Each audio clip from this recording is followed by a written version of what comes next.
ஓம் சாந்தி. இன்றைய முரளியில் பாபா எது உண்மையான வருமானம் என்று கூறுகிறார், பார்ப்போம். அல்லாஹ் என்றால் பகவான். பாபா பகவான் அல்லது ஈஸ்வரன் என்று கூறுவதால் மட்டும் தந்தை என்று சம்பந்தம் ஏற்படுவது கிடையாது. இந்த நேரத்தில் அனைவரும் கல்புத்தி உடையவர்களாக இருக்கின்றனர். ஏனெனில் படைப்பவராகிய தந்தை மற்றும் படைப்பின் முதலிடக்கடையை அறியவில்லை. இந்த உலக சரித்திர பூகோளம் திரும்பவும் நடைபெற்று கொண்டே இருக்கும். இப்பொழுது சங்கம யுகமாகும். இது யாருக்கும் தெரியாது. முன்பு நாமும் அறியாமல் இருந்தோம் என்பதை உங்களுக்கு சொல்லி புரிய வைக்கிறார். நீங்களும் புரிந்திருக்கிறீர்கள். பாபா இப்பொழுது உங்களை ஞானத்தினால் அலங்கரிக்கிறார். பிறகு இங்கிருந்து வெளியில் செல்கிறீர்கள். மாயை என்ற தூசியினால் அழுக்காகி அலங்காரத்தை கெடுத்து கொண்டு விடுகிறது. தந்தை அலங்காரம் செய்கின்றார், ஆனால் சுய முயற்சியும் செய்ய வேண்டும். ஆனால் சில குழந்தைகளின் வாயில் காட்டுவாசிகளை போன்ற வார்த்தைகள் வெளிப்படுகிறது. அலங்காரத்துடன் இருப்பது போல தெரியவில்லை. அனைத்தும் மறந்து விடுகின்றனர். கடைசியாக அமர்ந்திருக்கும் மாணவருக்கு அந்த அளவிற்கு படிப்பில் ஈடுபாடு இராது. தொழிற்சாலை போன்றவைகளில் வேலை செய்து செல்வந்தராக ஆகிவிடுகின்றனர். எதுவும் படிக்காதவர்களாக இருப்பார். இது மிகவும் உயர்ந்த படிப்பாகும். படிப்பின்றி எதிர்காலத்தில் உயர்ந்த பதவியை அடைய முடியாது. இங்கு செல்வந்தராவதற்கு நீங்கள் தொழிற்சாலை போன்றவர்களில் அமர்ந்து வேலை செய்ய வேண்டிய அவசியம் இல்லை. இங்குள்ள இவை அனைத்தும் அழியப் போகின்றது. அழிவற்ற வருமானம் மட்டுமே கூட வரும். மனிதர்கள் இறக்கின்றனர் எனில் வெறும் கையுடன் தான் செல்கிறார்கள் என்பது உங்களுக்கு தெரியும். கூடவே எதையும் எடுத்து செல்ல மாட்டார்கள். நீங்கள் நிறைந்த கையுடன் செல்வீர்கள். இதுதான் உண்மையான வருமானம் என்று கூறப்படுகிறது. இந்த உண்மையான வருமானம் உங்களுக்கு 21 பிறவிகளுக்கு ஏற்படுகிறது. எல்லையற்ற தந்தை உண்மையான வருமானம் செய்விக்கின்றார். ஓம் சாந்தி. ஓம் சாந்தி. இன்றைய முரளியில் பாபா இது விசித்திரமான பள்ளிக்கூடம் என்று சொல்கிறார். என்னவென்று புரிய வைக்கிறார், பார்ப்போம். ஓம் சாந்தி. ஆன்மீக தந்தை ஆன்மீக குழந்தைகளுக்கு புரிய வைக்கிறார். இது பாடசாலையாகும். ஆனால் இங்கு எந்த சித்திரம் அதாவது தேகதாரிகளையும் பார்க்கக்கூடாது. இங்கு பார்த்தாலும் புத்தி தேகமற்றவரிடம் சென்று விட வேண்டும்.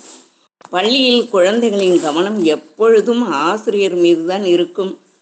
ஏனெனில் அவர் கற்பிக்கின்றார் எனில் அவசியம் அவர் கூறுவதை கேட்க வேண்டும். பிறகு திரும்பி பதில் சொல்ல வேண்டும். ஆசிரியர் கேள்வி கேட்கின்றார் எனில் நான் பதில் கூறுகிறேன் என்று கூற வேண்டும் அல்லவா? இங்கு இது விசித்திரமான பள்ளிக்கூடமாகும். ஏனெனில் விசித்திரமான கற்பிப்பவரும் இருக்கிறார். கற்பிப்பவருக்கு இங்கு தேகம் கிடையாது. ஆக படிக்கின்ற பொழுது கண்களை திறந்து கொண்டு அமர வேண்டும் அல்லவா? பள்ளியில் ஆசிரியர் முன் கண்களை மூடிக்கொண்டு அமருவார்களா என்ன? பக்தியில் கண்களை மூடிக்கொண்டு மாலை ஜபிக்கும் பழக்கம் இருக்கிறது. சாதுக்களும் கண்களை மூடிக்கொண்டு அமர்கின்றனர். அவர்கள் பெண்களை ஏறெடுத்து பார்ப்பது கிடையாது. பார்த்தால் மனம் சஞ்சலமாகிவிடும் என்று நினைக்கின்றனர். ஆனால் இன்றைய உலகம் தமோ பிரதானமானது. தந்தை குழந்தைகளாகி உங்களுக்கு புரிய வைக்கிறார். இங்கு நீங்கள் சரீரத்தை பார்க்கிறீர்கள், ஆனால் புத்தியானது அந்த விசித்திரமானவரை, தேகமற்றவரை நினைவு செய்கிறது. இவ்வாறு அதாவது தேகத்தை பார்த்தாலும் அந்த தேகமற்றவரை நினைவு செய்யும் அளவிற்கு எந்த சாது சந்நியாசியும் இருக்க முடியாது. இந்த ரதத்தின் மூலம் அந்த பாபா நமக்கு கற்பிக்கிறார். பிரம்மபாபாவுடைய உடல் என்ற ரதத்தின் மீது உள்ளே நுழைந்து பேசுகிறார். அவர் செய்கிறார் எனில் அனைத்தும் செய்வது ஆத்மாதான். எதையும் சரீரம் செய்வது கிடையாது. ஓம் சாந்தி. ஓம் சாந்தி. 29/8/2024 இன்றைய முரளியின் முக்கிய சாரம். இனிமையான குழந்தைகளே, நீங்கள் இங்கு படிப்பதற்காக வந்திருக்கிறீர்கள். நீங்கள் கண்களை மூட வேண்டிய அவசியம் இல்லை. கல்வி என்பது கண்களை திறந்து கொண்டுதான் கற்கப்படுகிறது. கேள்வி: பக்தி மார்க்கத்தில் பக்தர்களிடம் இருக்கும் எந்த பழக்கம் இப்பொழுது குழந்தைகளாடிய உங்களிடம் இருக்கக்கூடாது? பதில்: பக்தியில் ஏதாவது தேவதைகளின் சிலைகளுக்கு முன் சென்று எதையாவது கேட்டுக்கொண்டே இருப்பர். அவர்களுக்கு கேட்பதே பழக்கமாகிவிட்டது. லக்ஷ்மி முன் சென்று செல்வம் கேட்பர், ஆனால் கிடைப்பது எதுவும் கிடையாது. இப்பொழுது குழந்தைகளாகிய உங்களிடம் இந்த பழக்கம் கிடையாது. நீங்கள் தந்தையின் ஆஸ்திக்கு அதிகாரிகளாக இருக்கிறீர்கள். குழந்தைகளாகிய நீங்கள் விசித்திரமான தேகமற்ற தந்தையை பார்த்து கொண்டே இருங்கள். இதில்தான் உங்களுக்கு உண்மையான வருமானம் உள்ளது. ஓம் சாந்தி. ஆன்மீக தந்தை ஆன்மீக குழந்தைகளுக்கு புரிய வைக்கிறார். இது பாடசாலையாகும். ஆனால் இங்கு எந்த சித்திரம், அதாவது தேகதாரிகளையும் பார்க்கக்கூடாது. இங்கு பார்த்தாலும் புத்தி தேகமற்றவரிடம் சென்று விட வேண்டும். பள்ளியில் குழந்தைகளின் கவனம் எப்பொழுதும் ஆசிரியர் மீதுதான் இருக்கும். அதுபோல இங்கே கூட நமக்கு ஆசிரியர் சிவபாபா, அவரிடம்தான் நம்முடைய புத்தி இருக்க வேண்டும். அனைத்தையும் ஆத்மாதான் செய்கிறது. ஆத்மா அழிவற்றதாகும். இங்கு நடிப்பை நடிப்பதற்காகத்தான் சரீரம் கிடைத்திருக்கிறது. இதில் ஆத்மா இல்லை எனில் சரீரம் ஒன்றும் செய்ய முடியாது. ஆத்மா சரீரத்திலிருந்து விலகிவிட்டால் பிணமாகி விடுகிறது. ஆத்மாவை இந்த கண்களால் பார்க்க முடியாது, அது சூட்சுமமானது. ஆக தந்தை கூறுகிறார், புத்தியினால் தந்தையை நினைவு செய்யுங்கள். நீங்கள் உண்மையான கண்டத்திற்கு அதிபதி ஆகிறீர்கள். இது பொய்யான கண்டமாகும். பொய்யான உலகம் கலியுகமாகும்.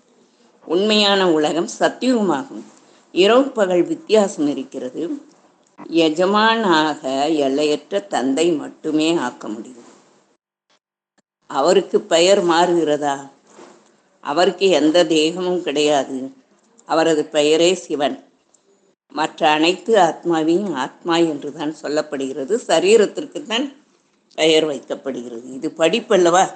படிப்பின் மூலம் மனிதர்கள் வக்கீலாகிறார்கள். கற்பிப்பவர் மற்றும் படிப்பின் மீது யோகா வைக்கிறார்கள். இங்கு கற்பிப்பவர் தேகமற்றவர் ஆவார். ஆத்மாக்களாகிய நீங்களும் தேகமற்றவர்கள். நான் ஆத்மாக்களுக்கு தான் கற்பிக்கிறேன் என்று தந்தை கூறுகிறார். இந்த தாய்மார்கள் தான் சொர்க்கத்தின் கதவை திறக்கக்கூடியவர்கள். சொர்க்கத்தின் நுழைவாயில் என்றும் எழுதப்பட்டிருக்கிறது. ஆனால் இதை கூட மனிதர்களால் புரிந்து கொள்ள முடியாது. நரகத்தில் இருக்கின்றனர் அல்லவா, அதனால்தான் அழைக்கின்றனர். இப்பொழுது பாபா உங்களுக்கு சொர்க்கம் செல்வதற்கான வழியை கூறுகின்றார்.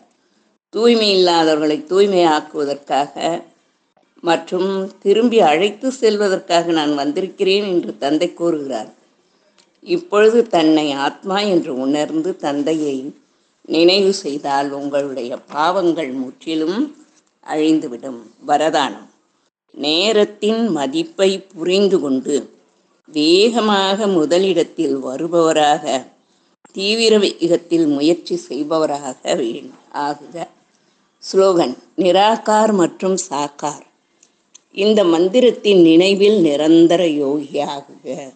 ஓம் சாந்தி.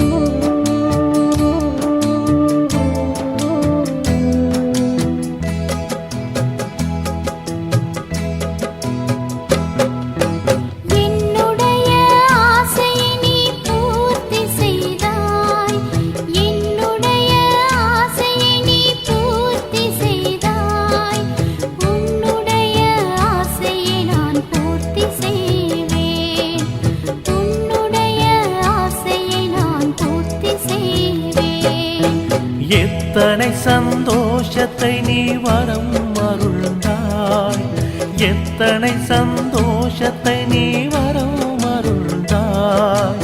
அத்தனையும் அர்ப்பணித்து பூர்த்தி செய்வேன், அத்தனையும் அர்ப்பணித்து பூர்த்தி செய்வேன். என்னுடைய ஆசையை நீ பூர்த்தி செய்தாய், உன்னுடைய ஆசையை நான் பூர்த்தி செய்வேன்.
என்னென்னவோ சிறப்புகளால் அலங்கரித்தாய். உண்மையில் என் வாக்கிய